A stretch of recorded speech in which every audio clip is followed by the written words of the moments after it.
வணக்கம். அஸ்ட்ரோவேலின் நல்ல நேரம் நிகழ்ச்சியின் சார்பாக துணை சப்ஸ்கிரைபர்களையும் எல்லா அன்பு உள்ளங்களையும் எனது நண்பர்களையும் வருக வருக என வரவேற்பதில் பெருமகிழ்ச்சி கொள்கிறேன். வக்கரதுண்ட மகாகாய சூரியகோடி சமப்பிரபக அபிக்னம் குருமே தேவ சர்வ காரியேஷு சர்வதா. தென்னாட்டுடைய சிவனே போற்றி, என் நாட்டவர்க்கும் இறைவா போற்றி. அன்பர்களே நண்பர்களே, இந்த புத்தம் புதிய காணொலியில் உங்கள் அத்துணை பேரையும் வரவேற்பதில் மிக்க மகிழ்ச்சி கொள்கிறேன். இன்னைக்கு சனி பயிற்சி பலன்கள் 2025 சரியாக மார்ச் 29, 2025 நடக்க போகின்ற சனி பயிற்சி பலன்கள் 12 ராசிகளுக்கு எப்படி இருக்கும் பார்க்கிற வரிசையில் இன்னைக்கு நம்ம பார்க்க போறது மீன ராசி, 12வது ராசி.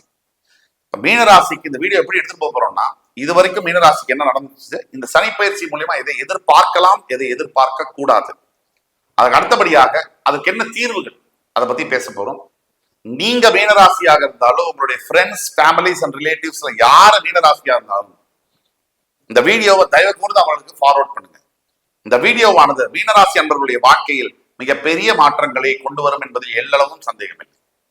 அதுக்கு அடுத்தபடியாக உங்களுக்கு இந்த வீடியோ பிடிச்சிருந்துச்சுன்னா லைக் பண்ணி கமெண்ட் பண்ணி மறக்காம சப்ஸ்கிரைப் பண்ணுங்க. உங்களுக்கு கண்டிப்பாக நல்லது நடக்கும்.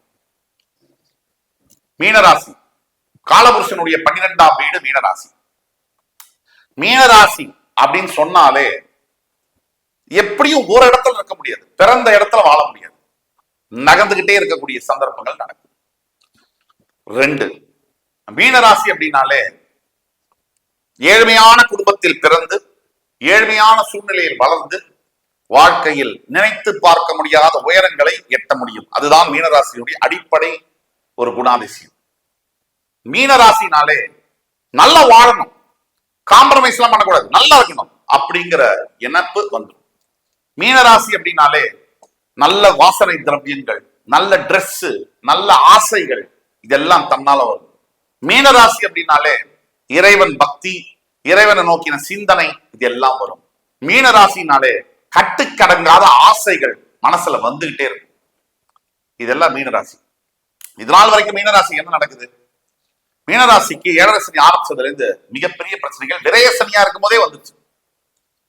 சில தடங்கல்கள், தாமதங்கள், லைட்டா அந்த சனி சிக்னல் கொடுத்திருப்பாரு.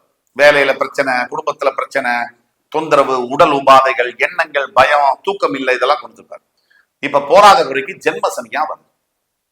எப்பவுமே ஒண்ணு வச்சுக்கணும், சனி பகவான் 7.5 சனி ஜென்ம சனினா உடனே நல்லது நடக்கும், எனக்கு 7.5 சனி இல்லை அப்படின்னா விளையாட்டுக்கு சொல்லலைங்க. உண்மையிலேயே 7.5 சனியில ஜென்ம சனியில கூட சில பேருக்கு நடக்கும்.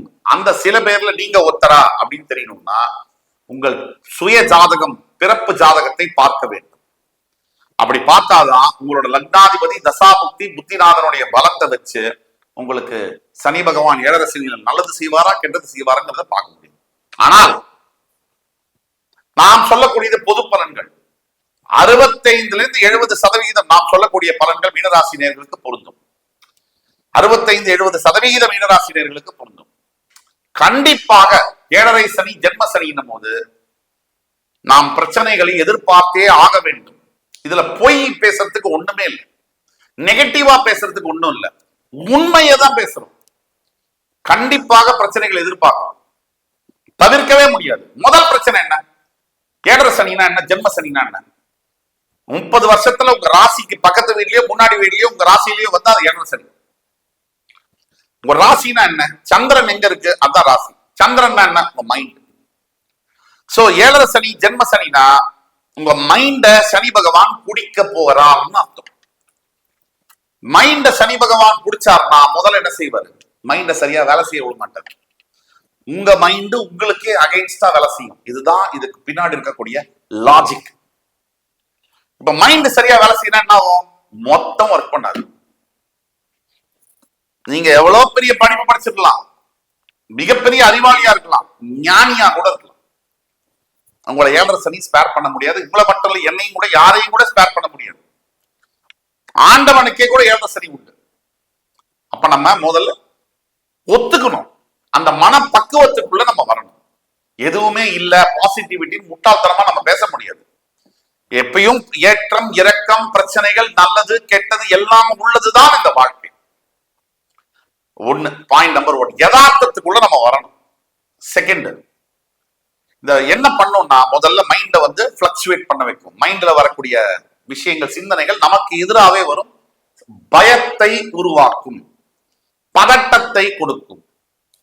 பதட்டம்னா சஞ்சலம், இந்த இது பண்ணலாமா அது பண்ணலாமா, குழப்பம், இதெல்லாம் ஏற்படுத்தும். இது பாயிண்ட் நம்பர் 1. ரெண்டாவது, உறவுகளில், முக்கியமான உறவுகளில் விரிசல்களை ஏற்படுத்தும். 20 வருஷமா சூப்பர் ரிலேஷன்ஷிப், ஹஸ்பண்ட் ஒய்ஃப், இப்ப பிரச்சனை ஏற்படும். அம்மா பையன், அப்பா பையன், அப்பா அம்மா பொண்ணு, அப்பா பொண்ணுக்குள்ள சூப்பர் ரிலேஷன்ஷிப், இப்ப பிரச்சனை பண்ணும். மாமனார் மாமியார் மருமக சூப்பர், ஆனா இப்ப பிரச்சனை பண்ணும். 3வது, உடல் உபாதைகளை ஏற்படுத்தும். நீங்க எந்த ஏழரை சனியில் இருக்கீங்கன்றதை பொறுத்து. 3வது ஏழரை சனியில் இருக்கீங்கன்னா உங்க வாழ்க்கையில உடல் உபாதைகளை ஏற்படுத்தும். நான் சொல்லக்கூடியது அகைன் 65 முதல் 70% மீனராசி என்பவர்களுக்கு பொருந்தும். 30% ஏன் பொருந்தாதுன்னா, உங்களோட சுய ஜாதகத்துல சூப்பரா இருந்ததுன்னா நான் சொல்லக்கூடிய பலன்கள் ஒண்ணுமே கூட இல்லாம கூட போலாம். இது பொது பலன்கள். குறிப்பிட்ட உங்க ஜாதகத்தை நீங்க வாட்ஸ்அப் நம்பர் கீழே கொடுத்துருக்கோம், அதுல கான்டாக்ட் பண்ணி எங்கள்கிட்ட பணம் கட்டி அப்பாயின்மெண்ட் வாங்கி பாத்தீங்கன்னா உங்களுக்கு உண்டான எதிர்கால பலன்களை துல்லியமாக கணித்து தர முடியும். 2. 3வது சொல்லிட்டேன். 4வது பாயிண்ட் என்னன்னா, பண பிரச்சனைகளை தருவார். பணம் தானே இன்னைக்கு எல்லாமே. சோ ஒரு இடத்துல சுவிட்ச் ஆஃப் பண்ணா 50 லைட் அணையும்ல, அந்த மாதிரி எல்லாம் இருக்குல்ல கரண்ட் கனெக்ஷன். பணத்தை சுவிட்ச் ஆஃப் பண்ணுவார். பதட்டத்தை ஏற்படுத்தும். பணம் வந்து இல்லைன்னா பேங்க் அக்கௌண்ட்ல எல்லா வியாதியும் வந்துடும் நம்ம உடம்புல. பணம் இருந்தாலும் வியாதி வரும், அது வேற வியாதி, அது சந்தோஷத்துல வர வியாதி. பணம் இல்லைனாலும் வியாதி வரும், மனவியாதி வரும். மனவியாதி உடலை அஃபெக்ட் பண்ணும், உடம்புக்கும் மனசுக்கும் கனெக்ஷன். 3வது, யாருக்கிட்டையும் ஒரு நல்ல ஒரு இன்டர்பர்சனல் ரிலேஷன்ஷிப், ஒரு நல்ல இணக்கமான சூழ்நிலை இல்லாத மாதிரி பண்ணும். இது 3வது. 4வது, ஹஸ்பண்ட் அண்ட் ஒய்ஃப்குள்ள எங்கோ சம்பந்தமே இல்லாதவர்கள் மூலியமாக பிரச்சனைகளை கொண்டு வரும். 4வது, கருத்து வேறுபாடு மூலியமா நான் தனியா இருக்கேன் நீ தனியா இருக்கேன்ற அளவு கொண்டு போய் விடக்கூடிய வாய்ப்புகள் இருக்கு. 5வது, பிசினஸ்ல உங்க பார்ட்னரோட உங்களுக்கு பிரச்சனைகளை ஏற்படுத்தும், பிசினஸ் ஹால்ட் பண்ணும். 5வது.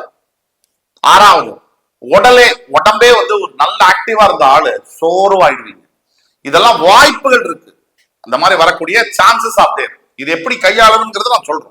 7வது, சில தேவையில்லாத பேட் ஹாபிட்ஸ், மனசுல வரக்கூடிய குழப்பத்தினாலையும் பிரச்சனைனாலையும் சிகரெட்டு, தண்ணி, தேவையில்லாத பேட் ஹாபிட்ஸ் எல்லாம் வரக்கூடிய வாய்ப்புகள், தீய பழக்கங்கள் வரக்கூடிய வாய்ப்புகள் உண்டு. 8வது, பல ஆண்டுகளாக நீங்கள் சேர்த்து வைத்த புகழ், பெயர், பெருமை, பணம், இது எல்லாத்துக்கும் ஆபத்து வரக்கூடிய வாய்ப்புகள் உண்டு. எல்லாத்தையும் சொல்லிட்டீங்களே சார், எப்படி சார் வாழ்றது? இதெல்லாம் இருந்தும் இதுலயும் அடிச்ச ஒருத்தன் ஜெயிச்சான்னு சொன்னா அவன் யாரு? கடவுளுக்கு ஈக்குவலான மனுஷனா பார்க்கப்படுவாங்க.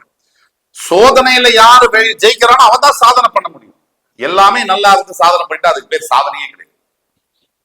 இவ்வளவு பிரச்சனைகள் வரும்னு இருந்தாலும் இதுலயும் நான் நிக்கிறேன் சார், இந்த அடிச்சு காப்பிடுறேன் அப்படிங்கிற நம்பிக்கை யாருக்கு இருக்கோ அவங்களுக்கு தான் இந்த வீடியோ சமர்ப்பணம். ஆக இதெல்லாம் வரக்கூடிய வாய்ப்புகள் இருக்கு. சனி பகவான் உங்கள் ராசியில் உட்கார்ந்து உங்களுடைய 3ஆம் வீடு, 7ஆம் வீடு, 10ஆம் வீட்டை பார்க்க போகிறார். உங்களோட 3ஆம் வீடு அவர் பார்க்கும்போது நீங்க எடுக்கக்கூடிய முயற்சிகள்ல காலி பண்ணுவார். 7ஆம் வீடை பார்க்கும்போது குடும்பத்துல பிரச்சனைகளை கொடுப்பார். 10ஆம் வீடை பார்க்கும்போது செய்யக்கூடிய தொழில காலி பண்ணுவார். இதான் விஷயம். இப்ப இப்படி இருக்கு. இதற்குள்ள தீர்வு என்ன? முதல் தீர்வு, கண்டிப்பாக மீனராசியில் இருக்கக்கூடிய அனைத்து அன்பர்களும் திருநள்ளாறில் இருக்கக்கூடிய தர்பாரண்யேஸ்வரருக்கு போய் தரிசனம் பண்ணி அபிஷேகம் செய்து நல தீர்த்தத்துல குளிச்சு, அதாவது கருவியில வஸ்திரத்தை கட்டி போய் அவருக்கு அபிஷேகம் ஆராதனை பண்ணி அர்ச்சனை பண்ணி உங்களால் முடிந்த உணவு, ஆடைகள், கருவியில வஸ்திர ஆடைகளை தானம் செய்ய வேண்டும். புடவையோ வேஷ்டியோ ஒரு 100 பேருக்கு, முடிஞ்சு 10 பேருக்கு பண்ணலாம். பணம் இல்லைன்னா முடிஞ்சதுன்னா 100 பேருக்கு பண்ணுங்க. 2வது, படிக்க முடியாத ஏழை பெண் குழந்தைகளுக்கு உங்களால் முடிந்த மாதந்தோறும் உங்களால் முடிந்த தான தர்மங்களை செய்யுங்கள். 2000மோ 1500 5000மோ 10000மோ உங்கள் வசதிக்கு ஏற்ப. சில பேர் நம்ம ஊர்லயே சொல்றாங்க 10 கோடி வச்சிருக்கேன் சார், மாசம் 1000 ரூபாய் தரேன் சார். இதுக்கு சனி பகவான் உங்களுக்கு பனிஷ்மெண்ட் தான் கொடுப்பாரு. நீங்க உங்களுடைய வசதிக்கேற்ப உங்களோட மனசாட்சிக்கு இப்போது விரோதம் இல்லாத தான தர்மங்களை செய்ய வேண்டும்.